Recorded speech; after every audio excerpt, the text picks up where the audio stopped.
vous faites une friction à l'intérieur des mains, vous retournez pendant environ 30 secondes. Voilà.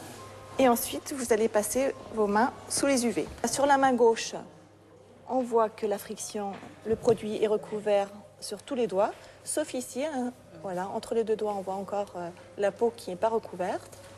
Depuis 2009, le ministère de la Santé a adhéré à cette journée mondiale de l'hygiène des mains, lancée par l'OMS. Elle se déroule tous les 5 mai, en référence aux 5 doigts de la main. Des mains que l'on doit régulièrement entretenir car elles peuvent s'avérer dangereuses. Se laver les mains, c'est aussi bien au niveau au domicile, hein, avant de prendre un repas, après être allé aux toilettes, ça devient logique de se laver les mains. Et au jour d'aujourd'hui, bien sûr, à l'hôpital, c'est quelque chose qui devient indispensable puisqu'on a de plus en plus de bactéries. Depuis qu'on les a découvertes, on se rend compte qu'elles sont de plus en plus résistantes.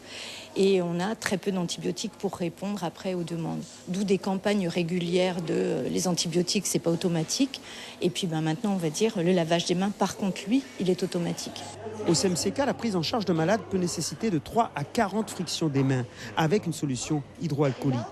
Car se laver à l'eau et au savon, c'était avant et ce n'est plus suffisant. Les infections liées aux soins on en entend de plus en plus parler.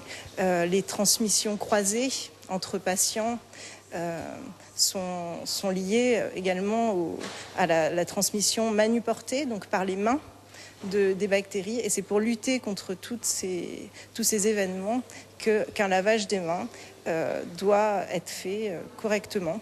C'est la base, mais c'est ce qui est efficace. Pour juger de l'efficacité de telles mesures, il existe un indicateur de propreté. C'est le volume de consommation de solutions alcooliques. Plus on en consomme, et mieux c'est. Cette année, le CMCK espère en utiliser plus de 1000 litres.